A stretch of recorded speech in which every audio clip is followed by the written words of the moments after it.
యూరప్‌లో అత్యంత పవర్‌ఫుల్ దేశాల్లో ఫ్రాన్స్ ఒకటి. అమెరికాను గూడా లెక్క చెయ్యని తెగువ ఉన్నటువంటి మాక్రాన్ ఉన్నాడు. రఫేల్ యుద్ధ విమానాలు తయారు చేసే దసాల్ట్ అక్కడిదే.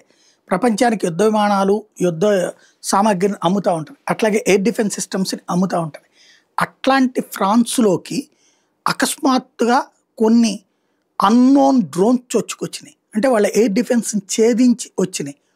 అది ఇప్పుడు ఫ్రాన్స్‌ని షాక్‌కు గురి చేస్తుంది. ఎందుకు జరిగింది అన్నటువంటి దాని మీద ఇప్పుడు దర్యాప్తు చేస్తున్నారు. ఎవరు చేశారు అన్నటువంటి దాని మీద కూడా.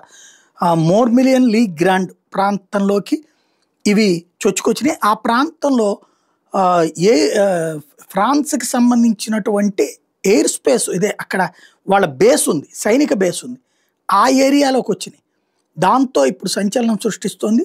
ఈ విషయాన్ని రేడియో ఫ్రాన్స్ ఇంటర్నేషనల్ కూడా ధృవీకరించింది. దాంట్లో వార్తగా కూడా వచ్చేటప్పటికి పబ్లిక్‌కి తెలిసింది.